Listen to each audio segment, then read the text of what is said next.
Welcome back to the Ask Pastor John podcast. About a month ago, I think it was, we looked at how to apply the Old Testament stories to our lives, some helpful Bible reading tools there for how to move from ancient Old Testament narratives to our own lives. That was APJ 2118. Today, we look at sermon application more specifically. How important is life application to a sermon? Can you even have a sermon without application? Or is application optional and unnecessary? That is a great question from a young woman in Washington State. Hello, Pastor John. Thank you for the Ask Pastor John podcast. I'm writing to say that my pastor does a great job teaching us the details of the Bible, but Sundays are also very much academic lectures. While I leave church with a head full of knowledge and history and facts, I don't often come away with a message I can apply to my life that helps me grow as a Christian. I've asked him to consider adding some application to his sermons, but this suggestion has led to no changes that I can perceive. You've heard this exact same criticism yourself. I remember you saying in APJ episode 1968, titled 10 Criticisms of John Piper's Preaching, the number 9 criticism was, quote, "You don't give enough application, Piper. You focus mainly on exposition and not enough on application to real-life situations," end quote. And then he suggested that a decade of 10-minute applications and Ask Pastor John episodes is your way of doing penance for all those years without 10 minutes of application at the end of sermons. That's quite funny, but seriously, how much life application should a preacher seek to offer in a Sunday sermon? I doubt that it is possible to give a quantitative answer to the question, how much life application should a preacher give in a sermon? But I think we will get at it by analyzing what application is in preaching. It's not a simple thing.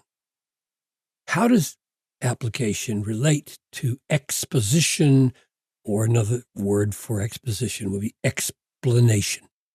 So I want to make the case that all good application is further exposition. That is, it's part of the explanation of the meaning of the text. It's not something merely added on to the exposition or explanation. Good application more deeply explains, makes the original meaning clearer, sharper, more compelling.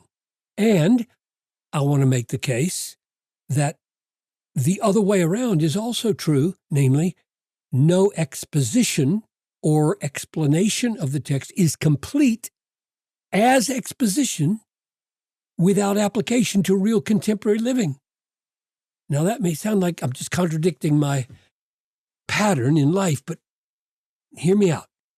God's communication to us is never without implications for the living of our lives.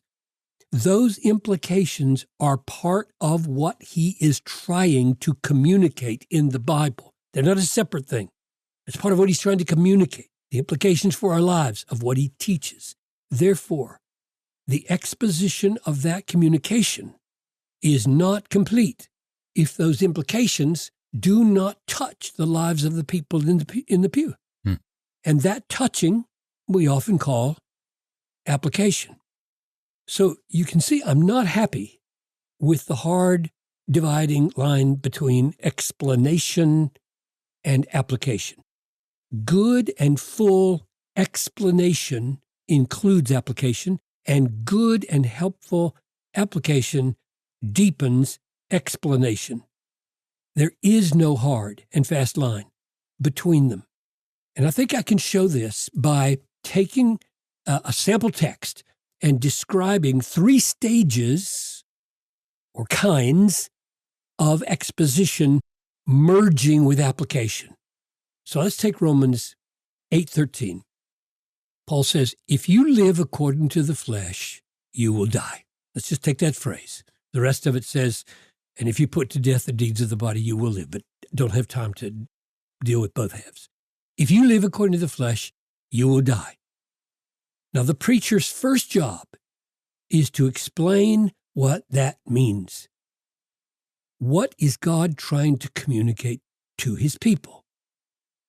To do that, we need to explain what flesh is.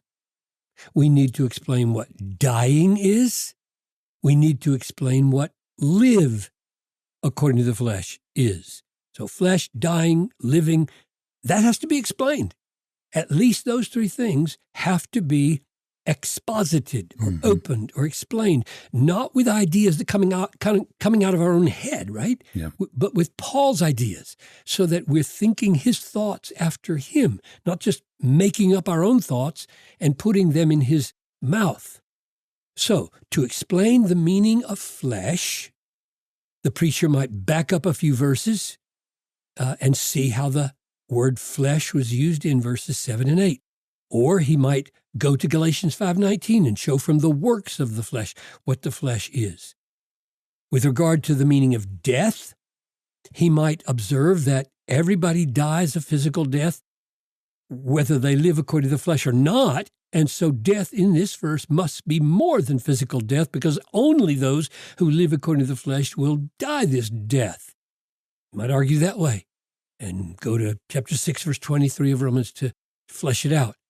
Thirdly, he might observe that living according to the flesh would mean that the impulses of the flesh that he has now defined get the upper hand and control the life.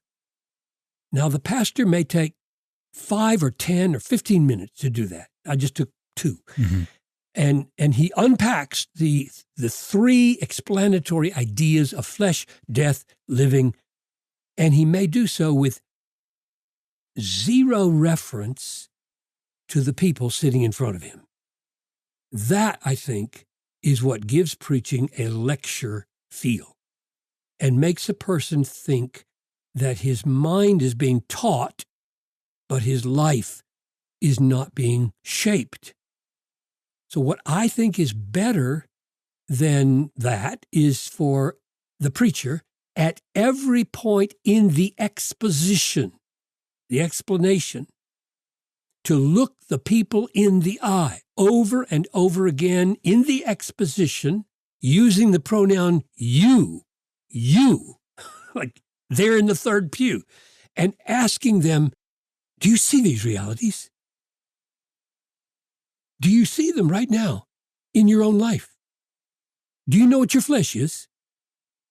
Do you know what living is and dying and heaven and hell are? I'm talking to you. And he's doing that as he does exposition.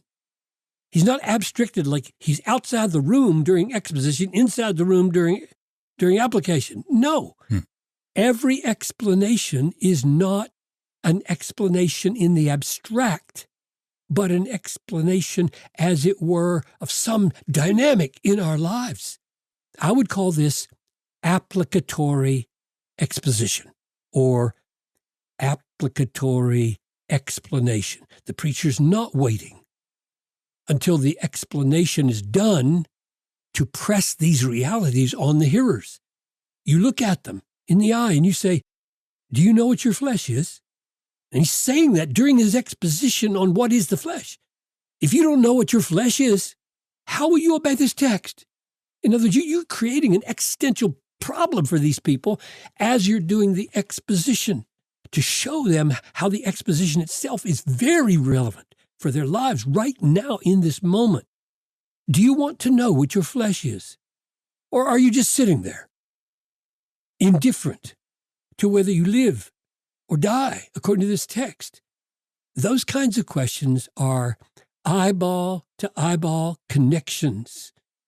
They don't have to wait for application. That's the way you talk as you do explanation. If living according to the flesh means daily life without reference to God, say, you call attention to the fact that this is your life we're dealing with right now. As I do this explanation, I'm dealing with your life.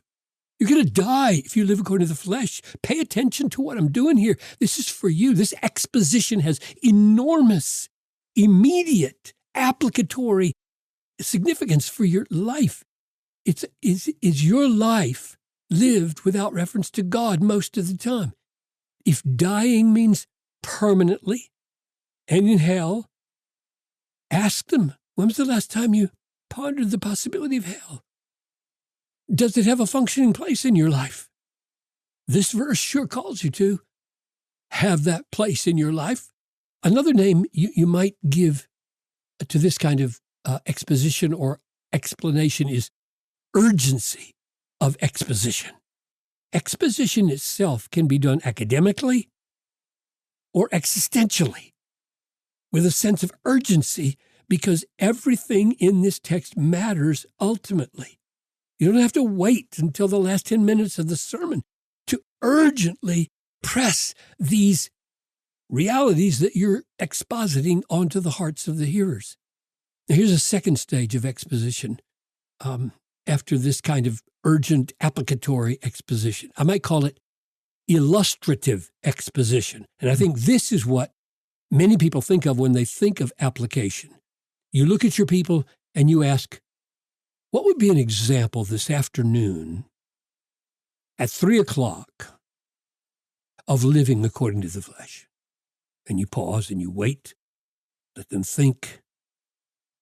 And he might say, you will be living according to the flesh this afternoon at 3:00, husband, if your wife says something that feels demeaning or dismissive, and you sink into a sequence of emotions like self-pity, anger, sullenness, pouting, withdrawal.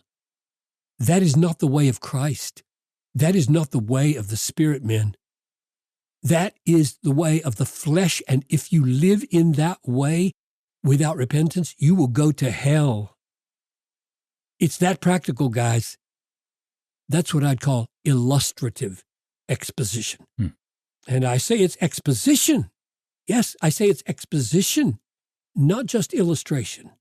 Because at that moment, this text just might open up with its proper meaning to those husbands who've been daydreaming until I nailed them. Let me mention one more stage of the exposition, which we might call soul-penetrating exposition. At this point, the preacher might pose the question, so how does this verse motivate you, congregation, not to live according to the flesh? How does it motivate you? Pause, wait, let them look down at their text. The answer is, it threatens you with death and hell if you do live according to the flesh. That's how it motivates you. Now, that's going to make people really uncomfortable, right? Mm-hmm. You've just created a big problem because everybody knows that's not a good enough motivation. But then you ask the more penetrating question. Is the fear of hell, which this verse creates, it ought to, is the fear of hell an adequate motivation for putting the flesh to death? And you pause and you wait, see what they would answer in their head. All of this is application with urgency. And then you take another 10 minutes in your sermon to unpack how it is that you put to death the deeds of the body by the Spirit and not just by fear and what that means.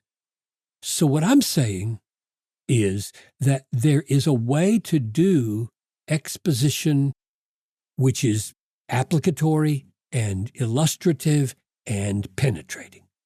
And we're not to insist that pastors carve up their sermons between exposition and application. I want to encourage pastors to have a flavor and a spirit of penetrating, urgent, applicatory exposition at every moment in the sermon. Yeah, very good thoughts on a question that proves to require a not so simple answer. Thank you, Pastor John. And thanks for so vividly illustrating your points too for us here. Greatly appreciated. And thanks for joining us today. If you have a question to ask Pastor John, find a link to email us and find our complete episode archive at askpastorjohn.com. Every episode with audio and full transcripts available for you. We're back next time returning to the topic of artificial intelligence and using it to help us write and edit sermons and ministry update newsletters. Where's the ethical line to be drawn here? That's a great follow-up question next time. I'm Tony Reinke. See you on Monday.